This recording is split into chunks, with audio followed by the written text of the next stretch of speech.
রাসূলুল্লাহ বলেছেন মান মাতা আলা শুবাতিন মিন নিফাক, সে যেন মুনাফিক হয়ে মৃত্যুবরণ করবে। সাহাবীদের যুগে তাকান, রাসূল করিম সাল্লাল্লাহু আলাইহি ওয়াসাল্লাম তিনি এমন মুজাহিদ ছিলেন। রাসূলুল্লাহ তিনি যখন দোয়া করতেন আল্লাহর কাছে, রাসূলুল্লাহ নিজে শাহাদাতের দোয়া করতেন। সুবহানাল্লাহ। আল্লাহর হাবিবের সাহাবায়ে কেরাম এমন কোন সাহাবী ছিল না যে সাহাবীর ভিতরে জিহাদের তামান্না ছিল না। ইয়া হাজিরিন, আল্লাহর হাবিবের একজন অন্ধ সাহাবী ছিলেন আব্দুল্লাহ ইবনে মাকতুম। আমার রাসূলের মুয়াজ্জিন ছিলেন। আমার রাসূলের যে কয়জন মুয়াজ্জিন ছিল তার ভিতর অন্যতম ছিল ওই অন্ধ সাহাবী আব্দুল্লাহ ইবনে মাকতুম। তিনি হযরত উমরের সময়ে গাজওয়ায়ে কাদিসিয়ায় অংশগ্রহণ করে সেই যুদ্ধে তিনি শহীদ হয়ে গেছেন। সুবহানাল্লাহ। আর যে ভূখণ্ডে জিহাদ চরমতা ধারণ করবে, হেদায়াত তবে আছে ওই ভূখণ্ডের স্ত্রীরা স্বামীর অনুমতি ছাড়া আর গোলামগুলো মালিকের অনুমতি ছাড়া জিহাদে চলে যাবে। জিহাদ এত গুরুত্বপূর্ণ। আজকে ফিলিস্তিনের জিহাদ ফরজে আইন,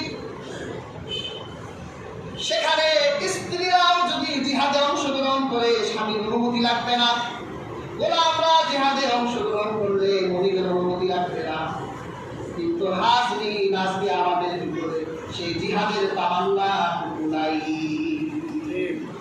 আর সাহাবাদের ভিতরে কেমন ছিল? আব্দুল্লাহ বিন জুলবাস্তাইনের একটা ঘটনা শোনায়। আল্লাহর হাবিবের একজন সাহাবী ছিলেন আব্দুল্লাহ জুলবাস্তাইন। তিনি এমন উচ্চ বংশীয় ব্যক্তি ছিলেন, ইসলাম গ্রহণের আগে তার সম্পদের কোনো অভাব ছিল না। এত বিলাসী ছিলেন তিনি, সকালে যে তুলা ব্যবহার করতেন সন্ধ্যাবেলায় ওই তুলা ব্যবহার করতেন না। তার জন্য স্পেশাল দর্জি ছিল, প্রত্যেক দিন তাকে জামা কাপড় বানাই দিত। একবার যে জামা পরত দ্বিতীয়বার পরত না। সোনার কিনে দেখে তো আল্লাহ রাসূলের রিসালাত আর নবুয়ত দেখে দিনে দিনে আল্লাহ হাবিবের প্রতি দুর্বল হতে লাগলেন। চাচার কাছে গিয়ে বলল, চাচা এদিন ছিলাম ছোট্টবেলায় আপনার ঘরে লালিত পালিত হয়েছি।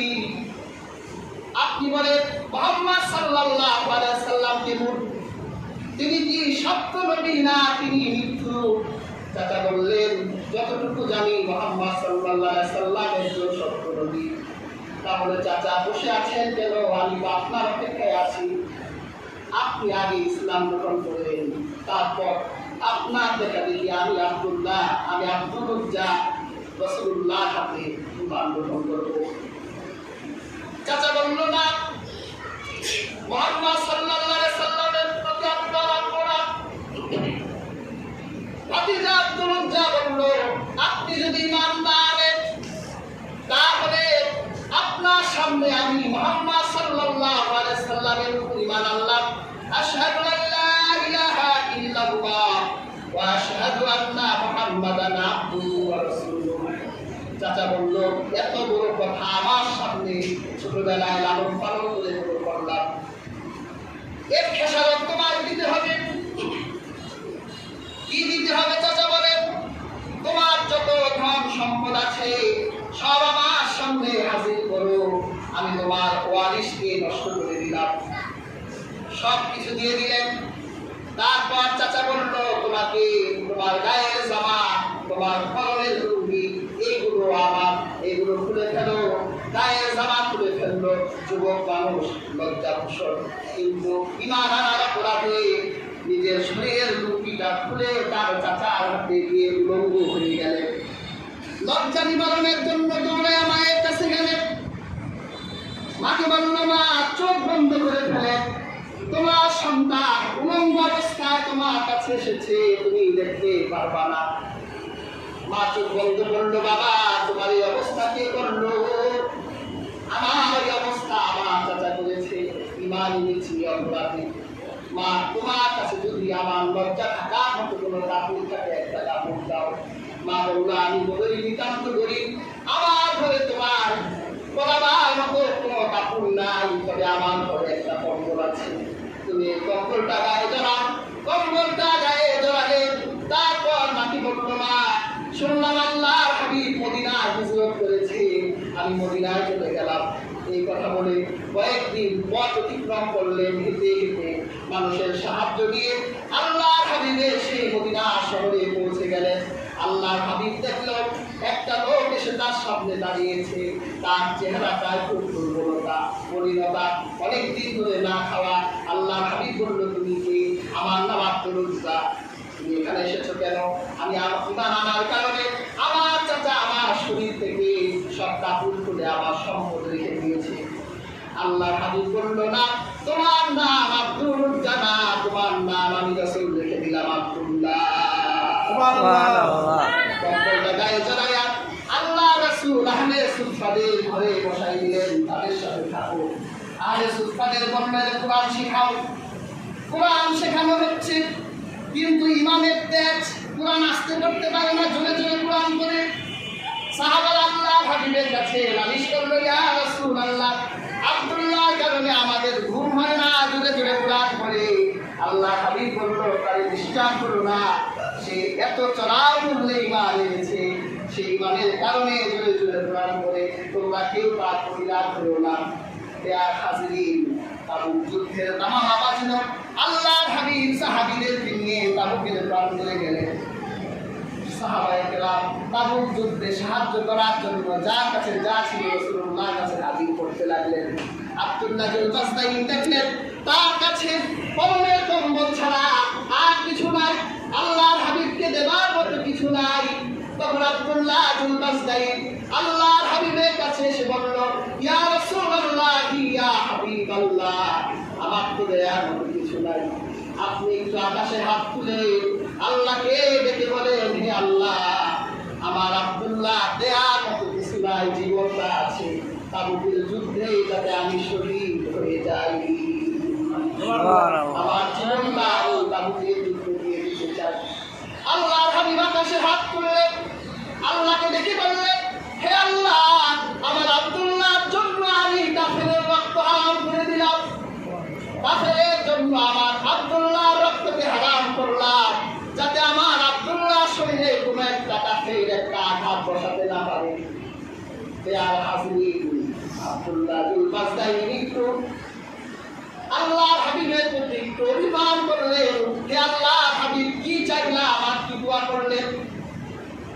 আল্লাহর হাবিব বলল, তোমার ভিতরে যদি শহীদ হওয়ার আকাঙ্ক্ষা থাকে, ইনকানা আলা ফিরাশিহি, তুমি যদি বিছানায় মারা যাও, আল্লাহ রাব্বুল আলামিন তোমাকে শহীদ মর্যাদা দিবে। সুবহানাল্লাহ। তাবুকের যুদ্ধে আল্লাহ হাবিব নিজে সেনাপতি করে 20 লক্ষ রোমানরা ছিল। আল্লাহ হাবিবের নেতৃত্বে কথা শুনে তাবুকের সব রোমানরা পালাই গেল। আল্লাহ হাবিব 20 দিন তাবুকে থাকলে দিন প্রচারের জন্য। হঠাৎ এক রাতে আব্দুল্লাহ বাসতাইনের শরীরে কম্বল তৈরি হলো, জ্বর এলো। আল্লাহর হাবিবকে বলল, ইয়া রাসূলুল্লাহ, আপনার আব্দুল্লাহ অসুস্থ হয়ে গেছে, তার শরীরে প্রচন্ড জ্বর। ইয়া হাজিরিন, কয়েকদিন পরে আব্দুল্লাহ ইবনে বাসতাইন তিনি মৃত্যুবরণ করলেন বিছানায়। আল্লাহর হাবিবের কাছে গিয়ে বলল, ইয়া রাসূলুল্লাহ, ইয়া হাবিবাল্লাহ, আপনি যে আব্দুল্লাহর জন্য দোয়া করেছিলেন, আপনার আব্দুল্লাহ তাবুকের প্রান্তরে রাতের বেলা জ্বরের কারণে মৃত্যুবরণ করেছেন। আল্লাহর হাবিব বলল, যাও আমার আব্দুল্লাহর জন্য কাফনের ব্যবস্থা করো। আর হাজিরিন, কি দুঃখের ইতিহাস! হযরত আব্দুল্লাহ বিনতু বাসতাইনকে গোসল করানো হলো। যখন তাকে দাফন করবে, এক টুকরা কাপড় আনা হলো, যে কাপড়ে মাথার দিকে টান দিলে পায়ের দিকে খালি হয়ে যায়, পায়ের দিকে টান দিলে মাথা খালি হয়ে যায়। আল্লাহর হাবিবের কাছে গেল, হে আল্লাহ রাসূল, কি করব? রাসূলুল্লাহ চোখ দিয়ে পানি ঝরে পড়ল, আমার আব্দুল্লাহ সোনার প্লেটে শুকো। একবার যে পোশাক পরতো, ওই পোশাক দ্বিতীয়বার পরতো না। আল্লাহ দিন বহন করতে এসে আজ মৃত্যুর সময় এমন একটা টুকরা কাপড় মুসলিমের পা খালি হয়ে যায়। আল্লাহর হাবিব তখন বলল, ইকসির ঘাসের কেটে আমার পায়ের দিকটা ঢেকে দাও। ঢেকে দেওয়া হলো। রাহমাতুল্লিল আলামিন নিজে দাঁড়িয়ে থেকে তার জানাজার নামাজের ইমামতি করলেন। সুবহানাল্লাহ। সন্ধ্যা হয়ে গেছে, দাফন করতে হবে তাকে। লাশটা বহন করছে কি? আল্লাহ রাসূলের সবচেয়ে দামি সাহাবী আবু বকর আর লাশটা কাটে নিয়েছে। কবরের সামনে আলো নিয়ে দাঁড়িয়ে আছে কে? হযরত বেলাল দাঁড়িয়ে আছে। সুবহানাল্লাহ। কবরের ভিতরে দাঁড়িয়ে আছে রাহমাতুল্লিল আলামিন। রাহমাতুল্লিল আলামিন সবার কবরে নামে না। আব্দুল্লাহ কবরে নেমে গেছে। রাসূলুল্লাহ দূর থেকে আবু বকর আর উমরকে বলছে, তার লাশটা বহন করে আনো। বেয়াদবি হয় না যেন। রাসূলুল্লাহ নিজের হাত দিয়ে আব্দুল্লাহকে কবরে শোয়া, মাটি দিয়ে দাঁড়িয়ে দুই হাত যখন আকাশে তুললো, আব্দুল্লাহ বিন মাসউদ বলেন, তখন আমার ভিতরে এমন আফসোস জন্ম নিল, আরে আমি নিজে যদি আব্দুল্লাহ বিন মাসউদ না হয়ে আব্দুল্লাহ বিন বাজদাই হয়ে যেতাম। রাসূলুল্লাহ আকাশে হাত তুলে দোয়া করলেন, হে আল্লাহ, সন্ধ্যা পর্যন্ত আমি আমার আব্দুল্লাহর জন্য রাজি ছিলাম, এখন কবর থেকে তুমি তার প্রতি রাজি হয়ে যাও। সুবহানাল্লাহ। জিহাদের তামান্না ছিল, আজকে সেই জিহাদের তামান্না এই হৃদয় থেকে আমাদের জুড়ে গেছে। এই জন্য ইসরায়েলের কুত্তারা আমার মুসলিম মা বোনদের শরীরে কুত্তা কেমন লাগাইয়া আমার মা বোনদের শরীরে কুত্তা লাগাই দেয়, আমরা প্রতিবাদ করতে পারি না। ফিলিস্তিনের কারাগার থেকে আমার ফাতেমা নামের বোন চিৎকার করে বলে যে আমার বিশ্বে কি একজন মুসলিম ভাই নাই যে আমাকে আমার জেলখানা থেকে মুক্ত করবে? কোথায় তাদের আত্মনাদ আমাদের কানে এসে পৌঁছায় না, হৃদয়ে তাপন সৃষ্টি করে না। একটা সালাউদ্দিন আইয়ুবীর দরকার, যে গোটা বিশ্বের যত অসারতা আছে জিহাদ দিয়ে বিশ্বের সব অসারতা মুছে দিয়ে আল্লাহর জমিনে আল্লাহর কালিমার পতাকা উড়াইবে, এমন একজন মুসলিম আমরা চাই। সেজন্য হাজিরিন, আমরা আজকের আলোচিত আয়াত থেকে শিক্ষা গ্রহণ করি, আল্লাহকে ভয় করি। আমরা আমাদের পরকালের নাজাতের জন্য আল্লাহর কাছে উসিলা তালাশ করি, আর জিহাদের তামান্না হৃদয়ে রেখে সফলতা অর্জন করি। আল্লাহ পাক প্রত্যেক